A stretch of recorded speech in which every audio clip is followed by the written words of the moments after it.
18 জুলাই থেকে আমাদের যাত্রাবাড়ি কাজলা সবচেয়ে বেশি আর কি ভয়ানক অবস্থা ছিল। 18 জুলাই ওই সময় আর কি আমি বাইরে ছিলাম।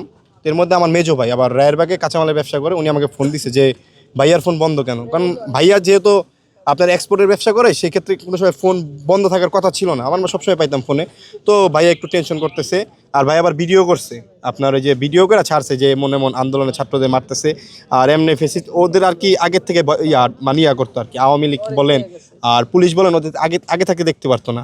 মানে লকডাউনের সময় একবার ভাইয়ের দোকানে পুলিশের সাথে ঝামেলা হয়েছে, মানে পুলিশের তো বুঝে নেই পুলিশের চলাফেরা কী ছিল, ওই ফেসিস থাকা অবস্থায় পুলিশের অবস্থা কেমন ছিল।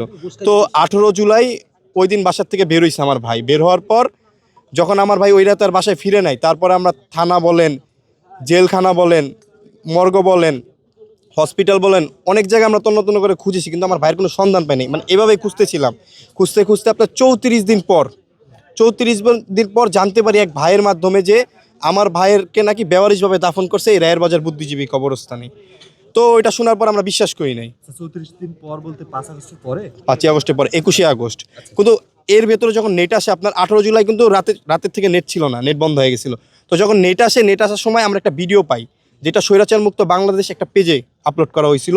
সেখানে আমি আমার ভাইয়ের যে একটা ছোট ছেলে রাস্তায় পড়ে আছে, তার পাশে আমার ভাইয়ের মৃতদেহটা রাস্তায় পড়ে আছে, আর কিছু মানুষ আর কি চেক করতেছে হার্টবিট আছে কিনা। তো জাস্ট 18 সেকেন্ডে একটা ভিডিও পাই, ওইটাতে আমি আমার ভাই, মানে আমরা 100% শনাক্ত করছি যেটা আমার ভাই। কিন্তু ওই পেজটার সাথে অনেক মানে পেজটার সাথে কন্ট্যাক্ট করার চেষ্টা করি, কিন্তু পেজটা আমাদের সাথে কন্ট্যাক্ট করে না। এদিকে আসো, পেজটা আমাদের সাথে কন্ট্যাক্ট করে না আপনার, ওই কারণ ওই সময় তো ফেসিস ছিল, ওই সময় তো আপনার ফেসিস ছিল, এই জন্য হয়তো কন্ট্যাক্ট করে নাই।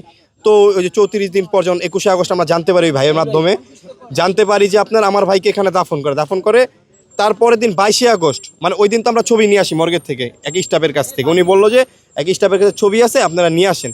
তো ওখান থেকে ছবিটা নিয়ে আসার পর 22 আগস্ট আমরা শাহবাগ থানায় যাই। বিএল নামে একটা কর্মকর্তা আছে, আপনারা জানেন যে মর্গে কাজ করে, শাহবাগ থানায় উনি থাকে বিএল।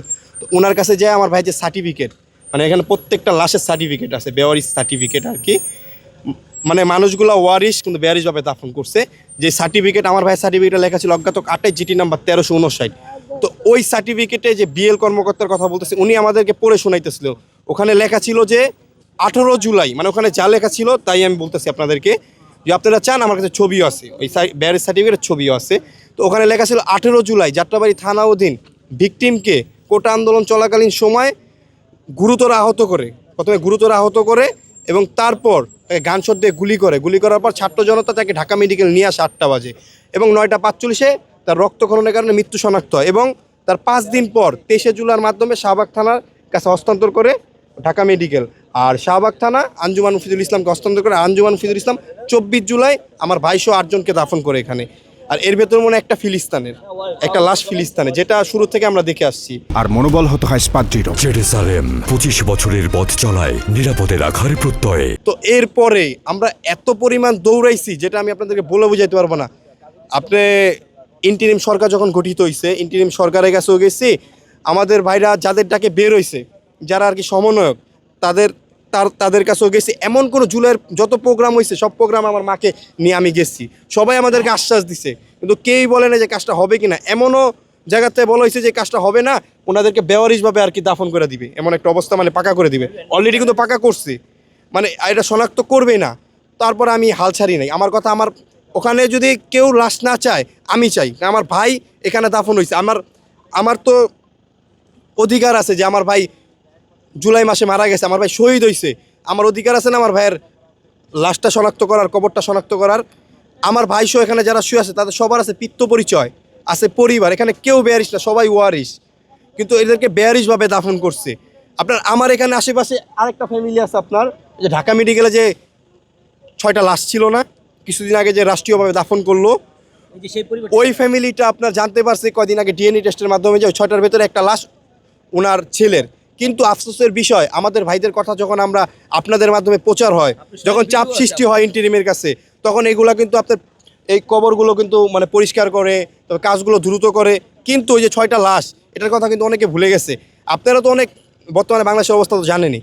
তো আমি ওনাদের সাথে যখন জুরাইন কবরস্থানে যাই দেখি কবরগুলোর অবস্থা এমন, জাস্ট আমাদের ভাইদেরকে যখন প্রথমে যখন এক সমান কবর ছিল না, ওই 6টা লাশ একবার মানে এক সিরিয়ালে দাফন করছে, কোনো চিহ্ন কিচ্ছু নাই।